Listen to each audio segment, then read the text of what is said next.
प्रभुଙ୍କର ଧନ୍ୟବାଦ ହଉ ଯେ ଆମମାନେ ଏଇ ଦିନ ମାନଙ୍କରେ ପ୍ରକାଶିତ ବାକ୍ୟ ଅଧ୍ୟୟନ ଆମମାନେ ଆରମ୍ଭ କରିଛୁ। ଆମମାନେ 22ଟି ଅଧ୍ୟାୟ ଅଛି। ଆମମାନେ ସେଇ ଏକ ଅଧ୍ୟାୟ ଜଷ୍ଟ ଆମମାନେ ଆରମ୍ଭ କରିଛୁ। ଆଉ ଗତକାଲି ମୁଁ କହୁଥିଲି ଯେ ପ୍ରକାଶିତ ବାକ୍ୟର ଆଉଟଲାଇନଟା ହବ ଆମମାନଙ୍କର ଏକ ଅଧ୍ୟାୟର 19 ପଦ। ଓକେ, ପ୍ରକାଶିତ ବାକ୍ୟକୁ ଯଦି ଆମମାନେ ଭାଗ ବିଭାଗ କରିବା ତାହେଲେ ତାକୁ 3 ଭାଗରେ ବିଭକ୍ତ କରାଯାଉଛି, ଯାହା 19 ପଦରେ ଲେଖା ଅଛି। ଅତଏବ ଯାହା ଯାହା ଦର୍ଶନ କଲ, ଯାହା ଯାହା ବର୍ତ୍ତମାନ ଘଟୁଅଛି ଓ ଏହା ପରେ ଘଟିବ, ସେଇ ସବୁ ଲିପିବଦ୍ଧ କର। ତାମାନେ ଯୋହନ ଯାହା ସବୁ ଲେଖିଲେ 1 ରୁ 22 ଅଧ୍ୟାୟ ମଧ୍ୟରେ ପ୍ରଥମ ବିଷୟ ହେଉଛି ଯାହା ସେ ଦେଖିଲେ, ଦର୍ଶନରେ ଦେଖିଲେ। କାହା ବିଷୟରେ ଦର୍ଶନରେ ଦେଖିଲେ? ନା ପ୍ରଭୁ ଯୀଶୁଙ୍କ ବିଷୟରେ ଦର୍ଶନରେ ଦେଖିଲେ। 1 ର 2 ପଦରେ ସେହି ଯୋହନ ଈଶ୍ୱରଙ୍କ ବାକ୍ୟ ଓ ଯୀଶୁଖ୍ରୀଷ୍ଟଙ୍କ ସାକ୍ଷ୍ୟ ସମ୍ବନ୍ଧରେ, ଅର୍ଥାତ୍ ସେ ଯାହା ସବୁ ଦର୍ଶନ କଲା। ଓକେ, ଏଇଠି ଈଶ୍ୱରଙ୍କର ବାକ୍ୟ ଯେ କି ଲୋଗୋସ୍, ଯେ କି ଆଦ୍ୟରେ ଥିଲେ ସେଇ ବାକ୍ୟ ଆଉ ଯୀଶୁଖ୍ରୀଷ୍ଟ। ଓକେ, ଅର୍ଥାତ୍ ତାର ଅର୍ଥ ହେଉଛି ଯେ ସେ ଯୀଶୁଖ୍ରୀଷ୍ଟଙ୍କୁ ଯାହା ସେ ଦର୍ଶନ କଲେ, ଯୀଶୁଖ୍ରୀଷ୍ଟଙ୍କ ବିଷୟରେ ଯାହା ସବୁ ଦର୍ଶନ କଲେ, ଓକେ, ତାହା ସେ ଲିପିବଦ୍ଧ କଲେ। ସେଟା ହେଉଛି ନମ୍ବର 1, ପ୍ରଥମ ଭାଗ। ସେଟା ଆମେ ଏକ ଅଧ୍ୟାୟରେ ଦେଖୁଛୁ। ଦ୍ୱିତୀୟ ଭାଗ ହେଉଛି କ'ଣ? ଯେ ଯାହା ଯାହା ବର୍ତ୍ତମାନ ଘଟୁଅଛି। ବର୍ତ୍ତମାନ କ'ଣ ଘଟୁଛି? ନା ମଣ୍ଡଳୀର ଯୁଗରେ, ବର୍ତ୍ତମାନ ଆମେ ମଣ୍ଡଳୀର ଯୁଗରେ ଅଛୁ, ଆମେ ଯାକୁ ପବିତ୍ର ଆତ୍ମାଙ୍କର ଯୁଗ ବୋଲି ମଧ୍ୟ କୁହାଯାଏ। ତେବେ ଏଇ ଯୋଉ ମଣ୍ଡଳୀର ଯୁଗ, ପେଣ୍ଟିକଷ୍ଟ ଦିନ ଠାରୁ ଆଜି ପର୍ଯ୍ୟନ୍ତ ମଣ୍ଡଳୀର ଯୁଗ ଚାଲିଛି। ପ୍ରଭୁ ମଣ୍ଡଳୀକୁ ସେ ବ୍ୟବହାର କରୁଛନ୍ତି, ମଣ୍ଡଳୀକୁ ପ୍ରସ୍ତୁତ କରୁଛନ୍ତି, ମଣ୍ଡଳୀକୁ ସେ ବିସ୍ତାର କରୁଛନ୍ତି। କାରଣ ପ୍ରଭୁ ଯୀଶୁଙ୍କର ସେ ପ୍ରତିଜ୍ଞା ଥିଲା ଯେ ମୁଁ ଆପଣାର ମଣ୍ଡଳୀ ତୋଳିବି ଆଉ ତାକୁ ନରକର ବଳ ପରାଜୟ କରିପାରିବ ନାହିଁ। ତେବେ ପ୍ରଭୁ ଯୀଶୁ ବର୍ତ୍ତମାନ ମଣ୍ଡଳୀ ମାଧ୍ୟମରେ ସେ ନିଜକୁ ପ୍ରକାଶ କରୁଛନ୍ତି। ସେ ଆଉ ଲୋକମାନଙ୍କୁ ମଣ୍ଡଳୀ ମଧ୍ୟକୁ ସେ ଆହ୍ୱାନ କରୁଛନ୍ତି। ସେ ମଣ୍ଡଳୀ ମଧ୍ୟକୁ ଆହ୍ୱାନ କରୁଛନ୍ତି। ସେଥିପାଇଁ ମଣ୍ଡଳୀର ଆବଶ୍ୟକ ରହିଛି। ତାମାନେ ଏଇଠି ମଣ୍ଡଳୀର ଅର୍ଥ ନୁହେଁ ଯେ କେବଳ ବାପ୍ଟିଷ୍ଟ ମଣ୍ଡଳୀ ବା ପେଣ୍ଟିକଷ୍ଟାଲ ମଣ୍ଡଳୀ ବା ଲୁଥରାନ ମଣ୍ଡଳୀ ବା କାଥଲିକ ମଣ୍ଡଳୀ। ନା ନା, ଆମେ ସେଇ ମଣ୍ଡଳୀ କଥା ଆମେ କହୁନାହୁଁ। କିନ୍ତୁ ଯୋଉ ମଣ୍ଡଳୀ ଯାହାକୁ ସାର୍ବଜନୀନ ମଣ୍ଡଳୀ ବୋଲି କୁହାଯାଉଛି, ୟୁନିଭର୍ସାଲ ଚର୍ଚ୍ଚ ବୋଲି କୁହାଯାଉଛି, ଆଉ ଯୋଉ ମଣ୍ଡଳୀକୁ ଅଦୃଶ୍ୟ ମଣ୍ଡଳୀ ବୋଲି ମଧ୍ୟ କୁହାଯାଏ। ତେବେ ସେଇ ଯୋଉ ମଣ୍ଡଳୀ ନିମନ୍ତେ ପ୍ରଭୁ ଯୀଶୁ ନିଜର ରକ୍ତ ଦେଇଥିଲେ, ଆଉ ପ୍ରଭୁ ଯୀଶୁ ଯୋଉ ମଣ୍ଡଳୀକୁ ସେ ରକ୍ତ ଦେଇକି କିଣିଛନ୍ତି, ବା ଯୋଉମାନେ ପ୍ରଭୁ ଯୀଶୁଙ୍କର ଆଉ ଉଦ୍ଧାରର କାର୍ଯ୍ୟରେ ସାମିଲ ହେଇଛନ୍ତି, ତାଙ୍କର କ୍ରୁଶର କାର୍ଯ୍ୟକୁ ବିଶ୍ୱାସ କରିଛନ୍ତି, ପୁନର୍ଜନ୍ମର ଅନୁଭୂତି ପାଇଛନ୍ତି, ପରିତ୍ରାଣ ପାଇଛନ୍ତି, ସେମାନଙ୍କ ବିଷୟରେ ସେମାନେ ମଣ୍ଡଳୀ। ତେବେ ସେଇ ମଣ୍ଡଳୀ ଯୋଉମାନେ ବର୍ତ୍ତମାନ ଜୀବିତ ଅଛନ୍ତି ବା ଯୋଉମାନେ ଚାଲି ଯାଇଛନ୍ତି ପ୍ରଭୁଙ୍କ ଠାରେ, ସେମାନେ ମହାନିଦ୍ରାଗ୍ରସ୍ତ ଅଛନ୍ତି, ସେଇ ସମସ୍ତଙ୍କୁ ମଣ୍ଡଳୀ, ଅଦୃଶ୍ୟ ମଣ୍ଡଳୀ ବୋଲି କୁହାଯାଉଛି। ତେବେ ଏଇ ମଣ୍ଡଳୀ ଯୁଗରେ ବର୍ତ୍ତମାନ ଆମେ ଅଛୁ। ଯାହା ଯାହା ବର୍ତ୍ତମାନ ଘଟୁଛି ଆଉ ସେଇଟାକୁ ଆମେ ଦେଖିବା 2 ଅଧ୍ୟାୟ ଏବଂ 3 ଅଧ୍ୟାୟରେ, ଯେ ମଣ୍ଡଳୀ ବିଷୟରେ 7 ଗୋଟି ମଣ୍ଡଳୀକୁ ପ୍ରଭୁ ଯୀଶୁ ପତ୍ର ଲେଖିଲେ। ଆଉ ଏଇ 7 ଗୋଟି ମଣ୍ଡଳୀ ଏଇ ମଣ୍ଡଳୀର, ବର୍ତ୍ତମାନର ମଣ୍ଡଳୀକୁ ରିପ୍ରେଜେଣ୍ଟ କରୁଛି। ଓକେ, ପୁଣି ତୃତୀୟ ବିଷୟ ହେଉଛି କ'ଣ? ନା ଓ ଏହା ପରେ ଯାହା ଯାହା ଘଟିବ। ଓକେ, ତାମାନେ ମଣ୍ଡଳୀର ଯୁଗର ଶେଷରେ, ମଣ୍ଡଳୀର ଯୁଗ କେତେବେଳେ ସରିବ? ନା ଯେତେବେଳେ ପ୍ରଭୁ ଯୀଶୁଙ୍କର ଆଗମନ ହବ। ତାର ଅର୍ଥ ହେଉଛି ଯେ ଏଇଠି ପ୍ରକାଶିତ ବାକ୍ୟରେ ଯୋହନ ସେ ଯୀଶୁଙ୍କୁ ଦର୍ଶନ କଲେ, ପୁନରୁତ୍ଥିତ ଯୀଶୁଙ୍କୁ, ମହିମାନ୍ବିତ ଯୀଶୁଙ୍କୁ ସେ ଦର୍ଶନ କରୁଛନ୍ତି। ତାଙ୍କ ସମ୍ପର୍କରେ ସେ ଲେଖିଲେ ଗୋଟିଏ ଭାଗ। ଦ୍ୱିତୀୟ ଭାଗ ସେ ମଣ୍ଡଳୀକୁ ଲେଖୁଛନ୍ତି, କାରଣ ମଣ୍ଡଳୀକୁ ପ୍ରସ୍ତୁତ ହେବାର ଆବଶ୍ୟକ ଅଛି। ସେ ଆଗମନ କରିବା ପୂର୍ବରୁ, ପ୍ରଭୁ ଯୀଶୁଙ୍କର ଆଗମନ ପୂର୍ବରୁ ମଣ୍ଡଳୀକୁ ପ୍ରସ୍ତୁତ ହେବାକୁ ହବ। କାହିଁକି? ସେଇ ମଣ୍ଡଳୀ ପାଇଁ ପ୍ରଭୁ ଯୀଶୁ ଆସିବେ, ଅନ୍ୟ କୌଣସି ପାଇଁ ଆସିବେ ନାହିଁ। ଯୀଶୁଙ୍କର ପ୍ରଥମ ଆଗମନରେ ସେ ସମସ୍ତଙ୍କ ନିମନ୍ତେ ଆସିଲେ। ଓକେ, ସାରା ଜଗତର ଲୋକମାନଙ୍କ ନିମନ୍ତେ ଆସିଲେ, ପାପୀମାନଙ୍କ ନିମନ୍ତେ, ଧାର୍ମିକ ମାନଙ୍କ ନିମନ୍ତେ, ଜାତି ବିଜାତି ସମସ୍ତଙ୍କ ନିମନ୍ତେ ସେ ଆସିଲେ, ଯେ ସେମାନେ ଯେପରି ପ୍ରଭୁ ଯୀଶୁଙ୍କୁ ବିଶ୍ୱାସ କରିବେ ଏବଂ ପରିତ୍ରାଣ ପାଇବେ। ଏବଂ ତାଙ୍କର ରାଜ୍ୟର ଅନ୍ତର୍ଭୁକ୍ତ ହେବେ। ଆଉ ସେଥିପାଇଁ ପ୍ରଭୁ ଯୀଶୁ ଆଉ ତାଙ୍କର ସୁସମାଚାର ପ୍ରଚାରରେ ସେ କହିଲେ ଯେ ସ୍ୱର୍ଗ ରାଜ୍ୟ ସନ୍ନିକଟ, ମନ ପରିବର୍ତ୍ତନ କର। ପ୍ରଭୁ ଯୀଶୁଙ୍କର ଏଇଟା ଥିଲା ସୁସମାଚାରର ବାକ୍ୟ ଥିଲା। ସେ ଗାଁ ଗାଁକୁ ଯାଉଥିଲେ ଆଉ କହୁଥିଲେ ଯେ ସ୍ୱର୍ଗ ରାଜ୍ୟ ସନ୍ନିକଟ, ମନ ପରିବର୍ତ୍ତନ କର। Okay? କାରଣ ଯୋଉମାନେ ମନ ପରିବର୍ତ୍ତନ କରିବେ, ଯୋଉମାନେ ପ୍ରଭୁ ଯୀଶୁଙ୍କୁ ବିଶ୍ୱାସ କରିବେ, ସେମାନେ ସେ ସ୍ୱର୍ଗ ରାଜ୍ୟରେ ଅନ୍ତର୍ଭୁକ୍ତ ହେବେ। ତେବେ ବର୍ତ୍ତମାନ ସେଇ କାର୍ଯ୍ୟ ଚାଲିଛି, ମଣ୍ଡଳୀ ମଧ୍ୟ ସେଇ କାର୍ଯ୍ୟ କରୁଛି ଯେ ଲୋକମାନଙ୍କ ନିକଟକୁ ଯାଉଛି, ପ୍ରଚାର କରୁଛି ଏବଂ ମଣ୍ଡଳୀଭୁକ୍ତ ସେମାନେ କରୁଛନ୍ତି। ତାମାନେ ସେମାନେ ସ୍ୱର୍ଗ ରାଜ୍ୟର ଅନ୍ତର୍ଭୁକ୍ତ ହଉଛନ୍ତି। କିନ୍ତୁ ମଣ୍ଡଳୀ ଯୁଗ ସରିଯିବ ଯେତେବେଳେ ପ୍ରଭୁ ଯୀଶୁଙ୍କର ଆଗମନ ହବ। ଏଇ ଯୁଗକୁ ମଧ୍ୟ ଅନୁଗ୍ରହର ଯୁଗ ବୋଲି କୁହାଯାଉଛି। କାହିଁକି ଅନୁଗ୍ରହର ଯୁଗ? ନା ଯେଉଁମାନେ ଯେତେ ବଡ଼ ପାପୀ ହଉନା କାହିଁକି, ଯୋଉ ସମ୍ପ୍ରଦାୟର ସେ ରହୁନା କାହିଁକି, ଯୋଉ ଦେଶର ହଉନା କାହିଁକି, ଶିକ୍ଷିତ ହଉ ବା ଅଶିକ୍ଷିତ ହଉ, ଯଦି ସେଇ ଲୋକ ଯଦି ବିଶ୍ୱାସ କରିବ, ପ୍ରଭୁ ଯୀଶୁଙ୍କୁ ଗ୍ରହଣ କରିବ, ତାହେଲେ ପ୍ରଭୁ ଯୀଶୁ ତାଙ୍କୁ ଗ୍ରହଣ କରିବେ ଆଉ ସେ ତାଙ୍କୁ ସ୍ୱର୍ଗର ପ୍ରଜା କରିବେ। ନିଜର କାର୍ଯ୍ୟ ହେତୁ ନୁହେଁ, ଉତ୍ତମତା ସକାଶୁ ନୁହେଁ, ଧାର୍ମିକତା ସକାଶୁ ନୁହେଁ, କିନ୍ତୁ କେବଳ ବିଶ୍ୱାସ ଦ୍ୱାରା, ପ୍ରଭୁ ଯୀଶୁଙ୍କ ଠାରେ ବିଶ୍ୱାସ ଦ୍ୱାରା ସେ ପରିତ୍ରାଣ ପାଇବ।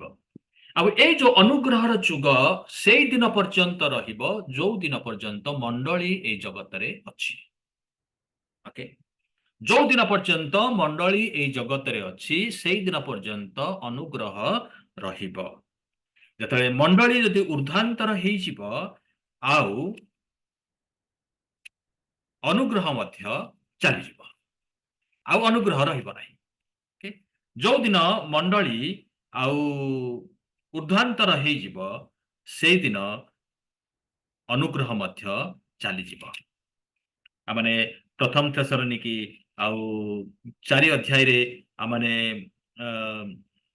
ଜାଣୁ ଆମମାନେ ନାକି ଯେ ପ୍ରଭୁ ଯୀଶୁ ଯେତେବେଳେ ଆସିବେ ଆଉ ସେ ଆସିଲେ ତାକୁ ରାପ୍ଚର ବୋଲି କୁହାଯାଉଛି ଯେ ପ୍ରଥମେ ଯୋଉମାନେ ମହାନୀତିର ପ୍ରାପ୍ତ ହେଇଛନ୍ତି ଆଉ ସେମାନେ ପ୍ରଥମେ ସେମାନେ ଉଠିବେ, ପୁଣି ଯୋଉମାନେ ଜୀବିତ ଅଛନ୍ତି ଦେ ୱିଲ୍ ବି ଟ୍ରାନ୍ସଲେଟେଡ୍, ସେମାନେ ରୂପାନ୍ତରିତ ହେବେ ଏବଂ ସେମାନେ ଊର୍ଦ୍ଧ୍ୱକୁ ନୀତ ହେବେ। ସେମାନେ ପ୍ରଭୁଙ୍କ ସହିତ ସାକ୍ଷାତ କରିବା ନିମନ୍ତେ ସେମାନେ ଊର୍ଦ୍ଧ୍ୱକୁ ନୀତ ହେବେ।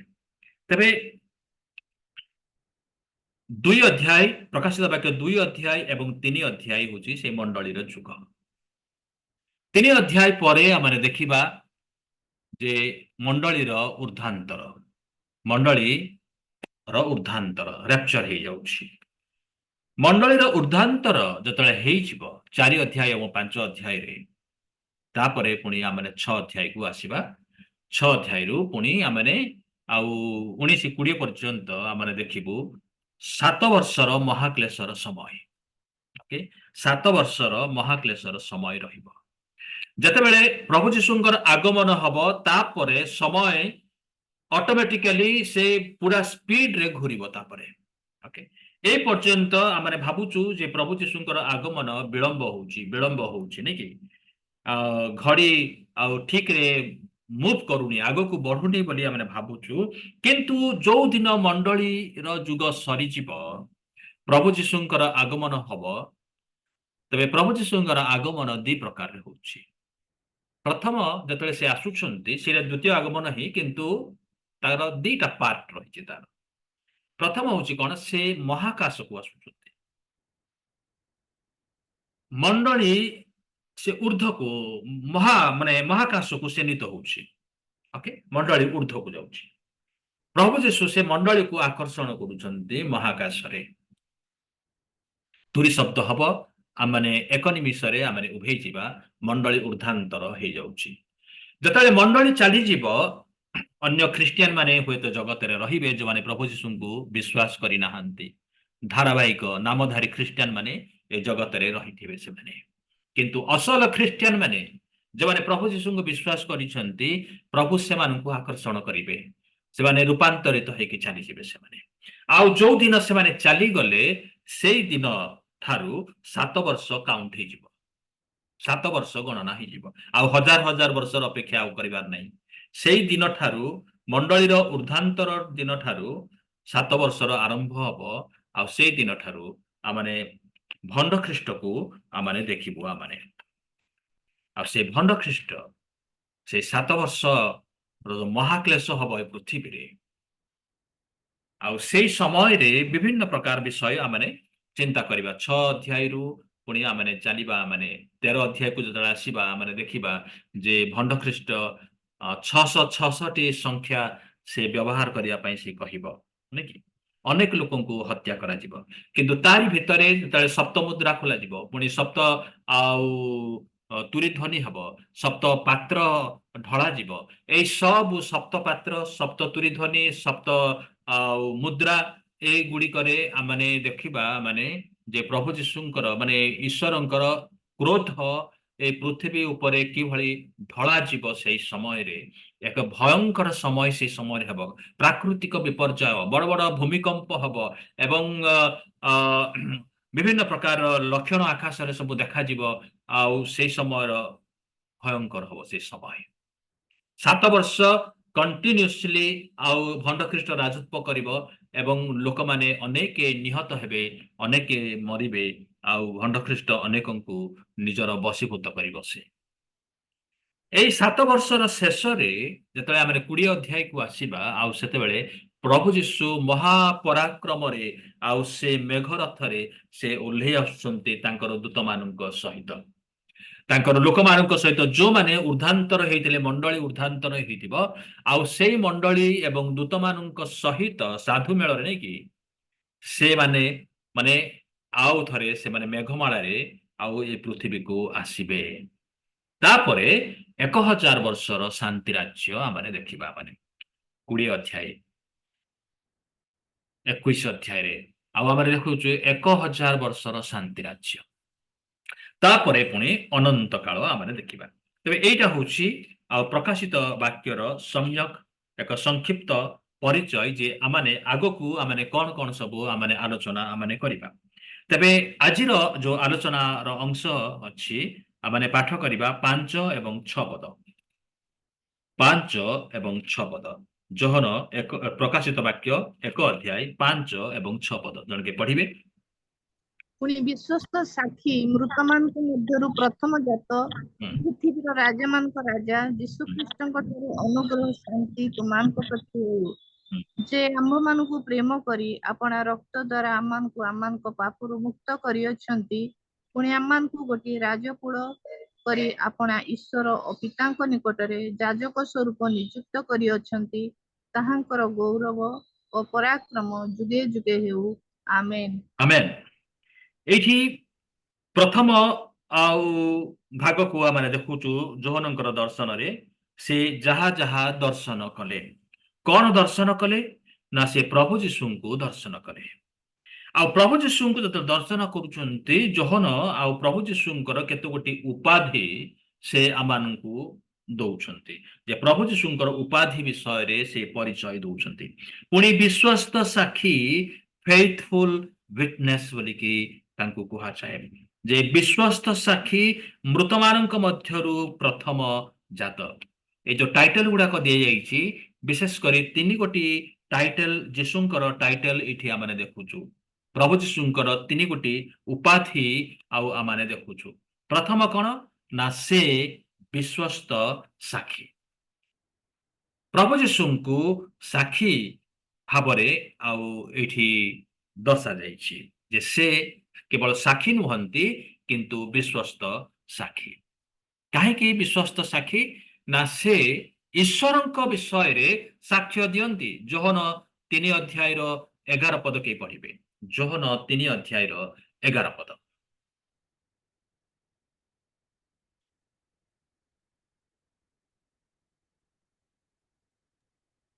ପାଇଲେ ତୁମ୍ଭକୁ ହୁଁ, ସତ୍ୟ ସତ୍ୟ କହୁଅଛି ହୁଁ, ଆମେମାନେ ଯାହା ଜାଣୁ ତାହା କହୁ ପୁଣି ଯାହା ଦେଖିଅଛୁ ତାହା ବିଷୟରେ ସାକ୍ଷ୍ୟ ଦେଉ ଆଉ ତୁମ୍ଭେମାନେ ଆମ୍ଭମାନଙ୍କର ସାକ୍ଷ୍ୟ ଗ୍ରହଣ କରୁନାହ ଗ୍ରହଣ କରୁନାହ ତେବେ କିଏ କହୁଛନ୍ତି ନା ପ୍ରଭୁ ଯୀଶୁ ନିକୋଦିମକୁ କହୁଛନ୍ତି ଯେ ତୁମ୍ଭକୁ ସତ୍ୟ ସତ୍ୟ କହୁଛି ଦ୍ୱିବାର ସତ୍ୟ ମାନେ ଯାହା ମୁଁ କହୁଛି ସେଥିରେ କୌଣସି ତିଳେ ମାତ୍ର ମିଥ୍ୟା ନାହିଁ ଓକେ ମୁଁ ଯାହା କହୁଛି ସତ୍ୟ କହୁଛି।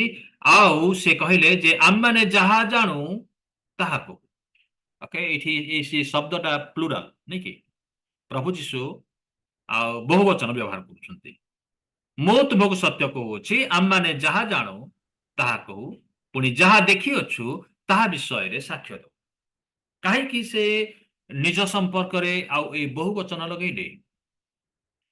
ଏଇଠି ଆମେ ତ୍ରିଏକ ପରମେଶ୍ୱରଙ୍କୁ ଦେଖୁଛୁ। ଗଡ୍ ଇଜ ୱାନ୍, କିନ୍ତୁ ତାଙ୍କର ତିନି ଗୋଟି ଆଉ ପରିଚୟ ଆମମାନଙ୍କର ଅଛି ନାଇଁ କି? ସେ ପିତା ପରମେଶ୍ୱର, ସେ ପୁତ୍ର ପରମେଶ୍ୱର, ପୁଣି ସେ ପବିତ୍ର ଆତ୍ମା ପରମେଶ୍ୱର, ତୃପ୍ତ ପରମେଶ୍ୱର। ଏ ତ୍ରିଏକ ପରମେଶ୍ୱର ସେମାନେ ସବୁ ସମୟରେ ଆଉ ସଂଯୁକ୍ତ, ଦେ ଆର୍ ୟୁନାଇଟେଡ। ଓକେ, ସେମାନେ ଆଉ ସେପାରେଟେଡ ନୁହନ୍ତି, ଅଲଗା ଅଲଗା ନୁହନ୍ତି, ପୃଥକ ନୁହନ୍ତି। ସେମାନଙ୍କର ମୋଟୋ ଗୋଟିଏ, ସେମାନଙ୍କର ଲକ୍ଷ୍ୟ ଗୋଟିଏ, ସେମାନଙ୍କର କାର୍ଯ୍ୟ ଗୋଟିଏ, ସେମାନଙ୍କର ବାକ୍ୟ ଗୋଟିଏ, ସେମାନଙ୍କର ଚରିତ୍ର ମଧ୍ୟ ଗୋଟିଏ ପ୍ରକାର। ଆଉ ତେଣୁ ଏଇଠି ପ୍ରଭୁ ଯୀଶୁ କହିଲେ ମୁଁ ତୁମକୁ ସତ୍ୟ ସତ୍ୟ କହୁଅଛି, I am telling you the truth. Okay, ତ ସେ କହିଲେ ମୁଁ ତୁମକୁ ସତ୍ୟ ସତ୍ୟ କହୁଅଛି, ଆମ୍ଭେମାନେ ଯାହା ଜାଣୁ, ପିତା ଯାହା ଜାଣନ୍ତି, ପୁତ୍ର ମଧ୍ୟ ତାହା ଜାଣନ୍ତି, ପବିତ୍ର ଆତ୍ମା ମଧ୍ୟ ତାହା ଜାଣନ୍ତି। There is no controversy in that. ସେଇଠି ଆଉ କୌଣସି ଭାଗ ବିଭାଗ ନାହିଁ, ବାଛ ବିଚାର ନାହିଁ ଯେ ସେ ଯାହା ଜାଣିଛନ୍ତି ମୁଁ ଜାଣିନି ବା ମୁଁ ଅଧା ଜାଣିଛି। ନା, ପିତା ଯାହା ଜାଣନ୍ତି, ପୁତ୍ର ମଧ୍ୟ ତାହା ଜାଣନ୍ତି, ପବିତ୍ର ଆତ୍ମା ମଧ୍ୟ ତାହା ଜାଣନ୍ତି। ଆଉ ସେ କହିଲେ ଯେ ମୁଁ ତୁମକୁ ସତ୍ୟ ସତ୍ୟ କହୁଛି, ଆମ୍ଭେମାନେ ଯାହା ଜାଣୁ ତାହା କହୁ, ପୁଣି ଯାହା ଦେଖିଅଛୁ ତାହା ବିଷୟରେ ସାକ୍ଷ୍ୟ ଦଉ। ସାକ୍ଷୀ, ପ୍ରକୃତ ସାକ୍ଷୀ କିଏ? ନା, ସେ ନିଜେ ଦେଖିଛନ୍ତି, ନିଜେ ଶୁଣିଛନ୍ତି, ଆଉ ତାକୁ ଆମେ ଚାକ୍ଷୁଷ ସାକ୍ଷୀ ବୋଲି କହୁ। ସାକ୍ଷୀର ଅର୍ଥ ନୁହେଁ ଯେ ସେ କଣ ଶୁଣିଲେ, ଅନ୍ୟ କେହି କହିଥିବାର ସେ ଶୁଣିଛନ୍ତି, ନିଜର ଅନୁଭୂତି ନଥିଲା। ନା, ସେ ପ୍ରକୃତରେ ସାକ୍ଷୀ ନୁହନ୍ତି। Okay, Hi is a third person. କିନ୍ତୁ ପ୍ରକୃତ ସାକ୍ଷୀ ହଉଛି କଣ? ଯେ ସେ ବର୍ତ୍ତମାନ ନିଜର ବ୍ୟକ୍ତିଗତ ଅନୁଭୂତିରୁ ସେ ଜାଣିକି କିଛି କହୁଛି। ସେ ଦେଖିଛି, ସେ ଶୁଣିଛି, ନିଜ ଆଖିରେ ଦେଖିଛି ଏବଂ ନିଜ ଆଖିରେ ସେ ଶୁଣିଛି। ଆମେ ଯାହା ଜାଣୁ, ଯାହା ଦେଖିଛୁ, ଆଉ ସେଥିର ଆମେ ସାକ୍ଷ୍ୟ ଦଉ। ପ୍ରଭୁ ଯୀଶୁ ସେ ସାକ୍ଷ୍ୟ ଦିଅନ୍ତି। ଯୋହନ 18 ଅଧ୍ୟାୟର 37 ପଦ ଦେଖୁ। ପିଲାତଙ୍କ ସହିତ ଯେତେବେଳେ କଥାବାର୍ତ୍ତା ହଉଛି ତାଙ୍କର ବିଚାର ସମୟରେ, 18ର 37 ପଦ। ସେଥିରେ ପିଲାତ ତାହାଙ୍କୁ ପଚାରିଲେ, ତାହେଲେ ତମେ କଣ ଜାଣ? ରାଜା ନୁହେଁ? ତୁମେ ଜଣେ ରାଜା ନୁହେଁ? ଯୀଶୁ ଉତ୍ତର ଦେଲେ, ଆପଣ ତ କହୁଅଛନ୍ତି ମୁଁ ଜଣେ ରାଜା। ମୁଁ ଯେପରି ସତ୍ୟ ପକ୍ଷରେ ସାକ୍ଷ୍ୟ ଦିଏ, ଏଥି ନିମନ୍ତେ ମୁଁ ଜନ୍ମ ହୋଇଅଛି ଓ ଜଗତକୁ ଆସିଅଛି। ଯେ କେହି ସତ୍ୟର ସନ୍ତାନ, ସେ ମୋହର କଥା ଶୁଣେ। ସେ ମୋର କଥା ଶୁଣେ। ତେବେ ପ୍ରଭୁ ଯୀଶୁ ମଧ୍ୟ ପିଲାତଙ୍କୁ କହିଲେ ଯେ ସେ କଣ ପାଇଁ ଜନ୍ମ ହେଇଛନ୍ତି? ସତ୍ୟ ସମ୍ପର୍କରେ ସାକ୍ଷ୍ୟ ଦେବା ନିମନ୍ତେ। ହାଲେଲୁୟା। ପ୍ରଭୁ ଯୀଶୁ ସେ ବିଶ୍ୱସ୍ତ ସାକ୍ଷୀ। ସେ ଯାହା ଦେଖିଛନ୍ତି, ଯାହା ଜାଣିଛନ୍ତି, ସେଥିର ସାକ୍ଷ୍ୟ ଦିଅନ୍ତି। କଳ୍ପନା କରିକିରି ଗୋଟେ ମନରେ ଭାବି ଚିନ୍ତିକି ଏମିତି ହେଇଥିବ, ସେଥିପାଇଁ ମୁଁ ଏଇଟା କହିଦେଲି ନାଇଁ କି? ଆମେ ଅନେକ ସମୟରେ ମନୁଷ୍ୟ ଭାବରେ ଆମେ ସେଇଭଳି କହୁ।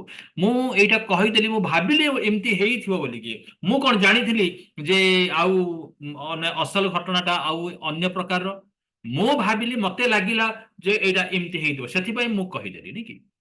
କିନ୍ତୁ ଅନେକ ଥର ଆମେ ଯାହା ଚିନ୍ତା କରୁ, ଯାହା ଭାବିଥାଉ, ତାହା ସତ୍ୟ ନୁହେଁ। କିନ୍ତୁ ପ୍ରଭୁ ଯୀଶୁ ସେ ପ୍ରକୃତ ସାକ୍ଷୀ, ସେ ବିଶ୍ୱସ୍ତ ସାକ୍ଷୀ। ଏଥି ନିମନ୍ତେ ସେ ଯାହା ଜାଣିଛନ୍ତି, ଯାହା ଦେଖିଛନ୍ତି, ସେଥିର ହିଁ ସାକ୍ଷ୍ୟ ଦିଅନ୍ତି, ଅନ୍ୟ ବିଷୟରେ ନୁହେଁ। ଆଉ ଏଇଠି ପିଲାତଙ୍କୁ କହିଲେ, ମୁଁ ଯେପରି ସତ୍ୟ ପକ୍ଷରେ ସାକ୍ଷ୍ୟ ଦିଏ, ଏଥି ନିମନ୍ତେ ମୁଁ ଜନ୍ମ ହୋଇଅଛି, ଆଉ ଏଇ ଜଗତକୁ ମୁଁ ଆସିଛି। ସତ୍ୟ ପକ୍ଷରେ ସାକ୍ଷ୍ୟ ଦେବା ନିମନ୍ତେ ମୁଁ ଜଗତକୁ ଆସିଛି। ଯୋହନ 1 ଅଧ୍ୟାୟର 18 ପଦରେ ସେ କହିଲେ ଯେ ଈଶ୍ୱରଙ୍କୁ କେହି ଜାଣନ୍ତି ନାହିଁ, କେହି ଦେଖି ନାହାନ୍ତି, କିନ୍ତୁ ତାଙ୍କର ଏକମାତ୍ର କଳସ୍ଥିତ ଅଦ୍ୱିତୀୟ ପୁତ୍ର ତାହାଙ୍କୁ ପ୍ରକାଶ କଲେ। କାରଣ ସେ ଦେଖିଛନ୍ତି, ସେ ଈଶ୍ୱରଙ୍କର କୋଳରେ ଥିଲେ, ସେ ପିତାଙ୍କୁ ଜାଣନ୍ତି ସେ। ଆଉ ସେଥିପାଇଁ ସେ କହିଲେ ଯେ ମତେ ଦେଖିଅଛି, ସେ ମୋର ପିତାଙ୍କୁ ମଧ୍ୟ ଦେଖିଛି।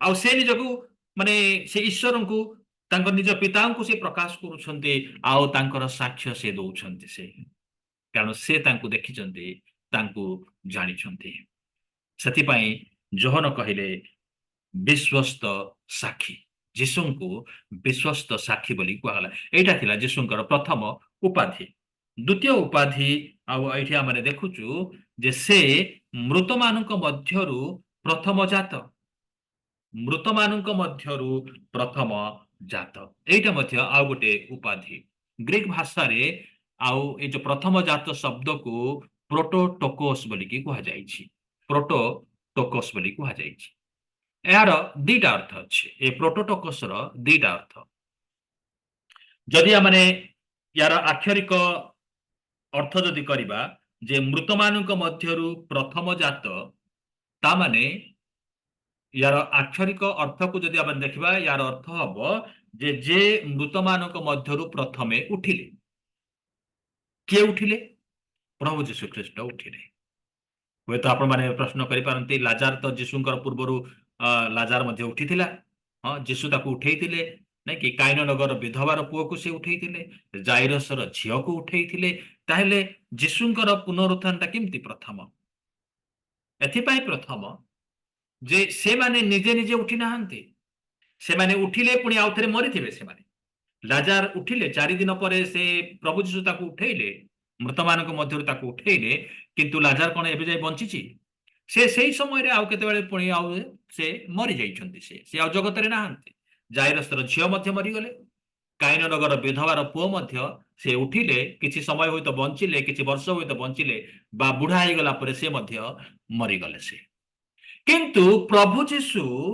କେବଳ ଜଣେ ମାତ୍ର ଯେ କି ମୃତ୍ୟୁବରଣ କଲେ ଆଉ ସେ ଉଠିଲେ ସେ ତାକୁ କେହି ଡାକି ନାହାନ୍ତି ହେ ଯୀଶୁ ତୁମେ ଉଠ କେହି ତାଙ୍କୁ ଡାକି ନାହାନ୍ତି ଯେମିତି ପ୍ରଭୁ ଯୀଶୁ ଲାଜାରକୁ ଡାକି କହିଲେ ହେ ଲାଜାର ବାହାରି ଆସ ନାଇଁ କି ସେଇଭଳି ପ୍ରଭୁ ଯୀଶୁଙ୍କୁ କେହି ବାହାରୁ ଛିଡା ହେଇକିରି ଯୀଶୁଙ୍କୁ ଡାକ ଦେଇକି ତାଙ୍କୁ ଉଠେଇ ନାହାନ୍ତି ପ୍ରଭୁ ଯୀଶୁ କବରରେ ଥିଲେ କବରରୁ ସେ ବାହାରି ଆସିଲେ ସେ ନିଜେ ଆଉ ସେ ଯେ ଉଠିଲେ ଆଉ ସେ ମରିବା ନିମନ୍ତେ ନୁହେଁ ସେ ନିତ୍ୟ ଜୀବୀ ଅଟନ୍ତି hallelujah he lives forever and ever ସେ ସଦାକାଳ ସେ ଜୀବିତ ଅଛନ୍ତି ମୃତ୍ୟୁ ତାଙ୍କୁ ହୁଏତ ସ୍ପର୍ଶ କରିଥିଲା ତାଙ୍କୁ କିନ୍ତୁ ନିଜ ଅଧୀନରେ ରଖି ପାରିଲା ନାହିଁ ମୃତ୍ୟୁ ନିଜର କବଳରେ ରଖି ପାରିଲା ନାହିଁ କବର ତାଙ୍କୁ ଫେରେଇ ଦେଲା ତାଙ୍କୁ କାରଣ ସେ ମୃତ୍ୟୁକୁ ଜୟ କରି ସେ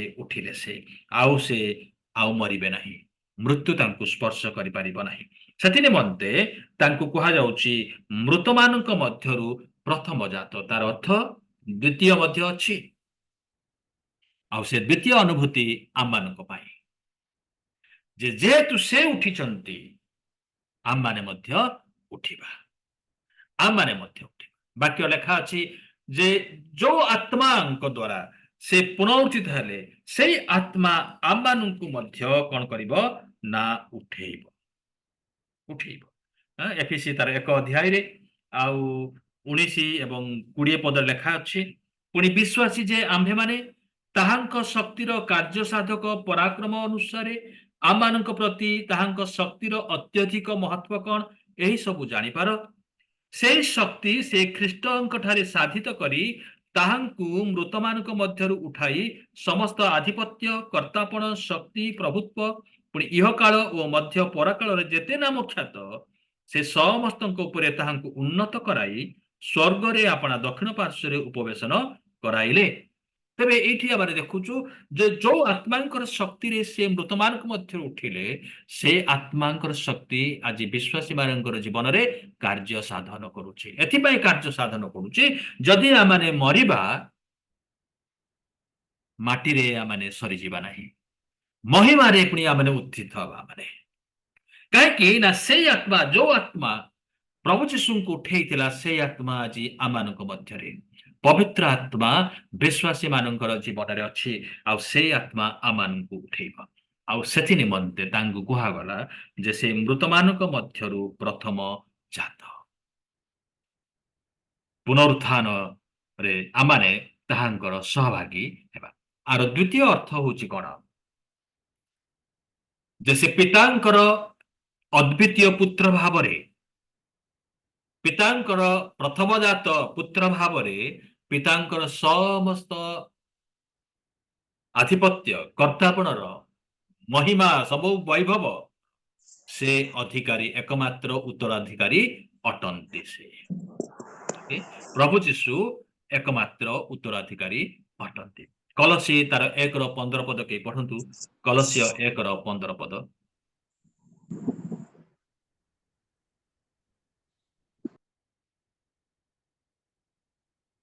पाइले ସେ ଈଶ୍ୱରଙ୍କର ପ୍ରତିମୂର୍ତ୍ତି ସମସ୍ତ ସୃଷ୍ଟିର ପ୍ରଥମ ଜାତ। ओके से अदृश्य ईश्वरंकर प्रतिमूर्ति किए ख्रीष्ट प्रभु जीशु ख्रीष्ट से अदृश्य ईश्वरंकर प्रतिमूर्ति आउ किए समस्त सृष्टिर से प्रथम जात तार अर्थ होची जे ईश्वरंकर जो सब माने महिमा अच्छी गौरव अच्छी तांको संभ्रम आधिपत्य कर्तापण जहा किछि अच्छी से सबुर अधिकारी किए ना प्रभु जीशु ख्रीष्ट से समस्त सृष्टिर प्रथम जात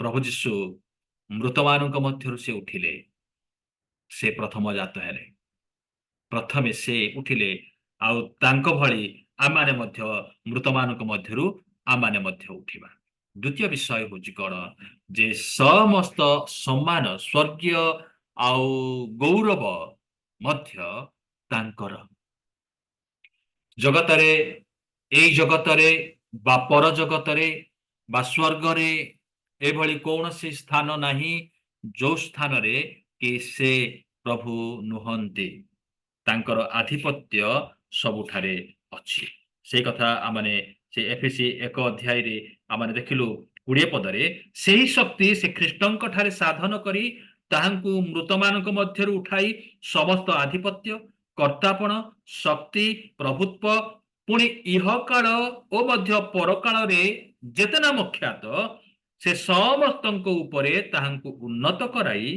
स्वर्ग रे अपना दक्षिण पार्श्वरे उपवेशन कराइले आउ समस्त विषय ताहांक पाद तले बसीभूत करी रखी ताहांकु सर्व विषयर मस्तक स्वरूपे मंडली को दान कले तांकर अधीन रे सब किछि अछि सेति पाए प्रभु यीशु ख्रीष्ट जते बेले से पुनरुत्थान हेले आउ से कहले देख स्वर्ग एवं पृथ्वी समस्त अधिकार मते प्रदत्त होई अछि से प्रथम जात सेति निमंते एठी कुहा जाउची जे मृतमानक मध्यरु से प्रथम जात अटंती ओके तृतीय पदवीटा कोन पृथ्वीर राजा मानकर राजा 6 पदरे नहीं कि नहीं सॉरी हे 5 पदरे पुणी विश्वस्त साक्षी मृतमानक मध्यरु प्रथम जात ओ पृथ्वीर राजा मानक राजा यीशु ख्रीष्टंक ठारू अनुग्रह और शांति तुमानक प्रति हेउ तबे ए जो पृथ्वीर राजा मानकर राजा कथा लेखा अछि यार दुईटी अर्थ मध्य रहिछि प्रथम विषय आम देखा गीत संहिता 89 गीत 89 रो 27 पद ओके साम 89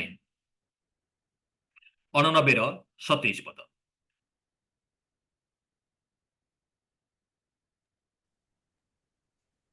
आम्भे मध्य ताहांकु आम्बर प्रथम जात पृथ्वीस्थ राजागण मध्यरे सर्वोच्च करिबा ओके एठी प्रथम जात तापरे राजगण मध्यरे कोन हेबे ना से सर्वोच्च हेबे राजा मानकर राजा आउ ए प्रथम जात आउ ए जो राजा मानकर राजा पदवी मध्यरे एठी हमने गोटे कनेक्शन आमाने देखुछु आउ जेउ जे स्कॉलर माने एई पद को कुहंती जे एई पदटी मसीहंक विषय रे लेखा जाईछि जो मसीहंकर आगमन को से अपेक्षा करिसंती मसीह जे आसिक चली गले आउ सेटा से माने विश्वास करंती नाही से माने आजि मध्य जिहुदी माने आजि मध्य अपेक्षा करिसंती जे मसीह आसीबे आउ दाऊदंक सिंहासन रे बसिबे आउ से मानंकु से उद्धार करिवे तबे एई पद्धति आसुथिबा मसीहंक विषय रे ଆଉ ଲେଖା ଅଛି ବୋଲିକି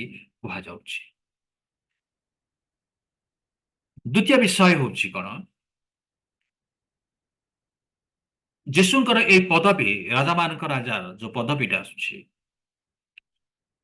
ଯେତେବେଳେ ଶୟତାନ ପ୍ରଭୁ ଯୀଶୁଙ୍କୁ ପରୀକ୍ଷା କଲା 40 ଦିନର ଉପବାସ ପରେ, ପ୍ରଭୁ ଯୀଶୁଙ୍କୁ ଗୋଟେ ଉଚ୍ଚ ପର୍ବତ ଉପରକୁ ତାଙ୍କୁ ନେଇଗଲା, ଆଉ ସେ ଜଗତର ବିଭବକୁ ଦେଖେଇକି ସେ କହୁଛି, ଦେଖ ଏଇ ସବୁ ମୋର, ତୁମେ ଯଦି ମତେ ଟିକେ ପ୍ରଣାମ କରିବ ତାହେଲେ ମୁଁ ଏଇ ଜଗତର ଏଇ ରାଜ୍ୟ ମୁଁ ତୁମକୁ ସମର୍ପଣ ମୁଁ କରିଦେବି। ପ୍ରଭୁ ଯୀଶୁ ହୁଏତ ଟିକେ ମୁଚକି ଟିକେ ହସିଥିବେ ନାଇଁ କି, ଇଏ ମତେ କହୁଛି ଯେ ଏ ରାଜ୍ୟ ତାର, ଆଉ ତାକୁ ପ୍ରଣାମ କଲେ ସେ ମତେ ଦେଇଦେବ, ସେ ଜାଣିନି ନା କଣ ଯେ ମୁଁ ଯେ ରାଜାମାନଙ୍କ ରାଜା ପ୍ରଭୁମାନଙ୍କର ପ୍ରଭୁ। ଶୟତାନ କଣ ଜାଣିନି କି? କିନ୍ତୁ ଶୟତାନ ସହିତ ସେ ଆଉ ତର୍କ ବିତର୍କ କରୁନାହାନ୍ତି ଏ ବିଷୟରେ, ନା ମୁଁ ହିଁ ରାଜାମାନଙ୍କ ରାଜା ନା। ସେ ସମୟର ଅପେକ୍ଷା କଲେ, ସେ କ୍ରୁଶ ପର୍ଯ୍ୟନ୍ତ, କ୍ରୁଶୀୟ ମୃତ୍ୟୁ ପର୍ଯ୍ୟନ୍ତ ପିତାଙ୍କର ବାଧ୍ୟ ହେଲେ। ସେ ତାଙ୍କର ମୃତ୍ୟୁ ପରେ, ତାଙ୍କର ପୁନରୁତ୍ଥାନ ପରେ ହିଁ ଆମେ ଦେଖୁଛୁ ଏଇ ଶବ୍ଦଟା, ଯେ ସେ ଯୀଶୁଙ୍କର ନାମକୁ ସବୁ ନାମ ଅପେକ୍ଷା କଣ କରାଗଲା ନା ଉନ୍ନତ କରାଗଲା। ଆମେ ଯଦି ଆଉ ଦେଖିବା ଫିଲିପି ତାର 2 ଅଧ୍ୟାୟରେ 2 ଅଧ୍ୟାୟ 8, 9 ଏବଂ 10 ପଦ କେହି ପଢିବେ। ଫିଲିପି 2 ଅଧ୍ୟାୟ 8, 9 ଏବଂ 10 ପଦ। ପୁଣି ମନୁଷ୍ୟ ଭାବରେ ଦେଖାଯାଏ ମୃତ୍ୟୁ ପର୍ଯ୍ୟନ୍ତ, ହଁ କ୍ରୁଶୀୟ ମୃତ୍ୟୁ ପର୍ଯ୍ୟନ୍ତ ଆଜ୍ଞାବହ ହୋଇ ଆପଣଙ୍କୁ ଅବନତ କଲେ।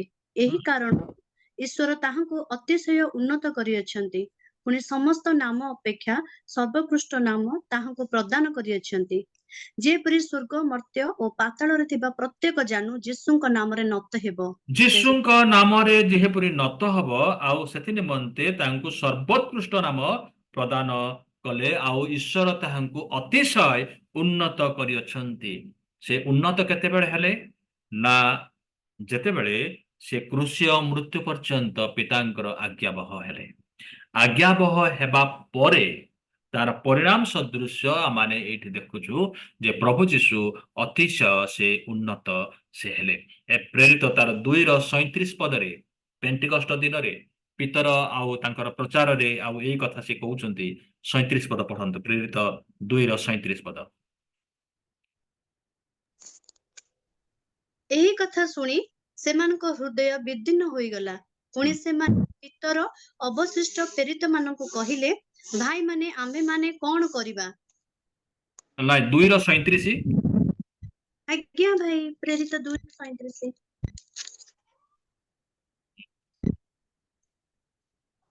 ଏଠି ଅତଏବ ସମସ୍ତ ଇସ୍ରାଏଲ କୁଳ ଜାଣନ୍ତୁ।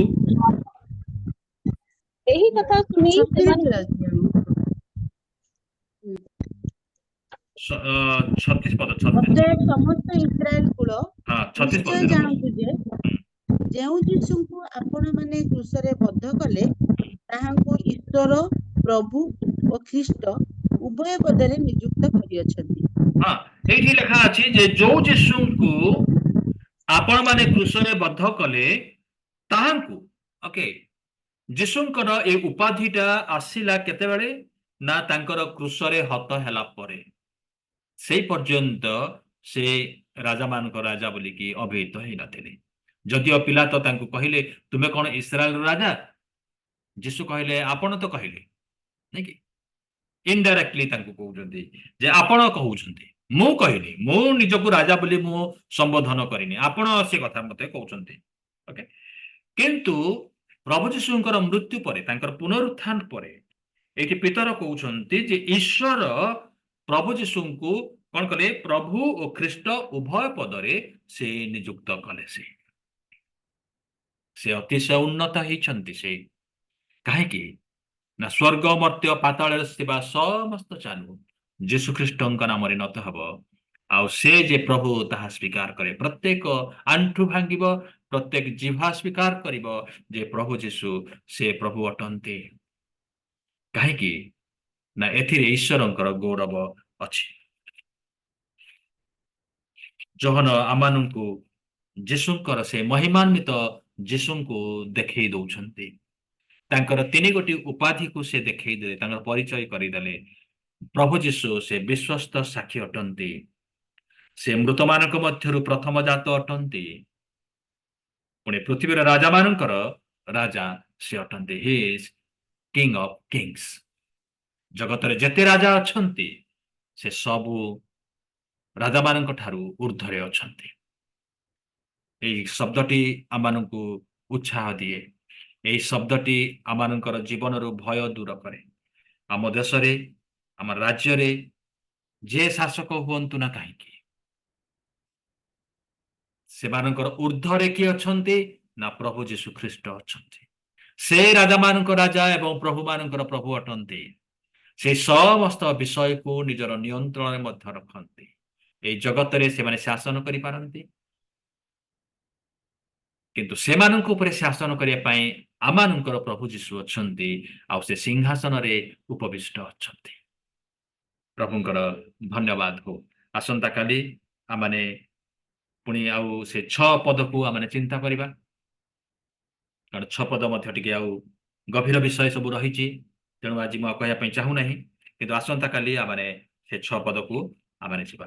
ଆସନ୍ତୁ ଆମମାନେ ଏହି ସମୟରେ ପ୍ରାର୍ଥନା କରିବା। ଯଦି କାହାରି ଯଦି ପ୍ରାର୍ଥନାର ଅନୁରୋଧ ଥାଏ ତାହେଲେ କହିବେ, ଆମମାନେ ପ୍ରାର୍ଥନା କରିବା।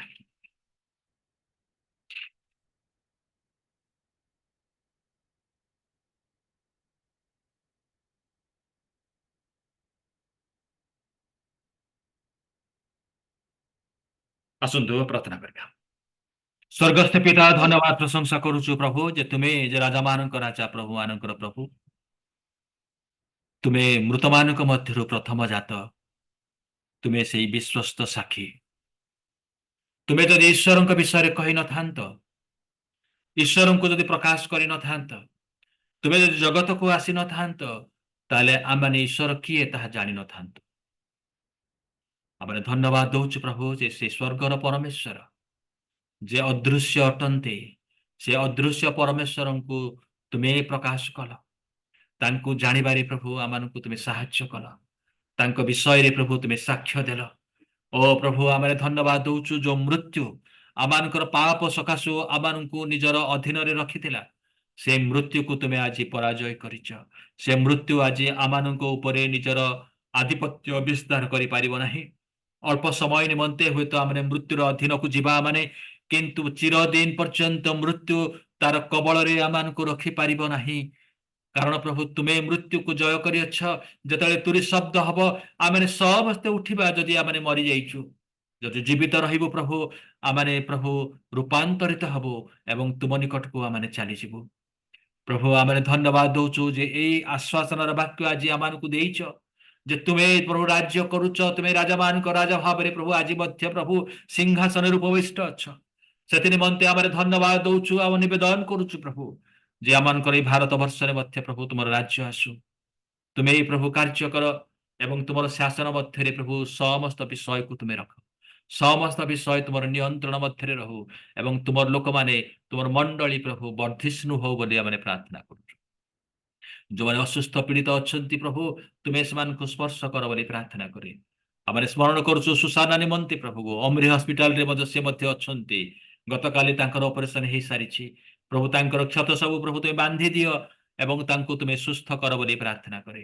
ଯେଉଁମାନେ ଫେସବୁକରେ ମଧ୍ୟ ପ୍ରଭୁ ବାକ୍ୟକୁ ଶୁଣୁଛନ୍ତି, ସେମାନଙ୍କ ମଧ୍ୟରେ ହୁଏତ ଅନେକ ପ୍ରଭୁ ପୀଡ଼ିତ ଅଛନ୍ତି। କାହାର ତ ଆଣ୍ଠୁ ବିନ୍ଧା ହଉଛି, କାହାର ତ ଆଖିର ସମସ୍ୟା ଅଛି, ଆଉ ତ କାହାରି ପ୍ରଭୁ ଆଉ ଅନ୍ୟ କୌଣସି ସମସ୍ୟା ଗୁଡ଼ିକ ରହିଛି। ଆଉ ତୁମେ ଜାଣିଛ ହିଁ ପିତା ପ୍ରଭୁ, ତୁମର ସେ ଅଦୃଶ୍ୟ ହସ୍ତ ବିସ୍ତାର କରି ସେମାନଙ୍କୁ ସ୍ପର୍ଶ କର ଏବଂ ଏହି ସମୟରେ ଯୀଶୁଙ୍କ ନାମର ଶକ୍ତିରେ ସେମାନଙ୍କୁ ସୁସ୍ଥତା ପ୍ରଦାନ କର ବୋଲି ପ୍ରାର୍ଥନା କରୁଛୁ। ପ୍ରାର୍ଥନା করে ପ୍ରଭୁ ଆମମାନଙ୍କୁ ପ୍ରତ୍ୟେକଙ୍କୁ ଯୋଉ ବାକ୍ୟ ଆଜି ଦେଇ କଥା କହିଛ, ସେ ବାକ୍ୟର ଗଭୀରତା ମଧ୍ୟରେ ଆମମାନଙ୍କୁ ରଖ ଏବଂ ସେ ବାକ୍ୟରେ ଆମମାନଙ୍କୁ ବଦ୍ଧମୂଳ କର ବୋଲି ପ୍ରାର୍ଥନା କରେ। ଏହି ଦିନମାନଙ୍କରେ ତୋର ବାକ୍ୟକୁ ବୁଝିବା ନିମନ୍ତେ ଶକ୍ତି ଦିଅ। ଆମମାନଙ୍କର ଆତ୍ମିକ ଚକ୍ଷୁ ଉନ୍ମୋଚନ କର ଏବଂ ତୁମେ ପ୍ରଭୁ ତୋର ଅନୁଗ୍ରହରେ ପରିପୂର୍ଣ୍ଣ କର। ଧନ୍ୟବାଦ ଦିଏ ପ୍ରଭୁ, ତୁମେ ପ୍ରାର୍ଥନା ନିବେଦନ ଶୁଣି ଉତ୍ତର ଦେଇଛ। ସବୁ ଗୌରବ ମହିମା ପ୍ରଶଂସା ତୁମକୁ ଦେଇ ଯୀଶୁଙ୍କ ନାମରେ ମାଗିଲୁ, ଆମେନ୍। ଆମେନ୍। ଏତେବେଳେ ପିତା ଈଶ୍ୱରଙ୍କ ପ୍ରେମ, ପୁତ୍ର ଯୀଶୁଙ୍କର ଅନୁଗ୍ରହ ଏବଂ ଦୟା, ପବିତ୍ର ଆତ୍ମା ତୁମର ଶାନ୍ତି, ଶକ୍ତି ଏବଂ ସୁମଧୁର ସହଭାଗିତା ଆଜିଠାରୁ ତୁମର ଆଗମନ ପର୍ଯ୍ୟନ୍ତ ପ୍ରତ୍ୟେକ ଖ୍ରୀଷ୍ଟ ବିଶ୍ୱାସୀ ବିଶ୍ୱାସୀ ମାନଙ୍କ ସଙ୍ଗେ ସଙ୍ଗେ ରହି ଉପକାର ଏବଂ କଲ୍ୟାଣ କରନ୍ତୁ। ଆମେନ୍ Amen. ଆମେନ୍ Amen. ସମସ୍ତଙ୍କୁ ପ୍ରେଜ୍ ଦ ଲର୍ଡ ସମସ୍ତଙ୍କୁ Thank praise the you. Lord. Praise the Lord. Thank you Praise the Lord ସମସ୍ତଙ୍କୁ Praise the praise Lord. The Lord praise the Lord Praise the Lord. ପ୍ରେଜ୍ the Lord praise the Lord ସମସ୍ତଙ୍କୁ praise the Lord ଭାଇ ପ୍ରେଜ୍ the Lord praise the Lord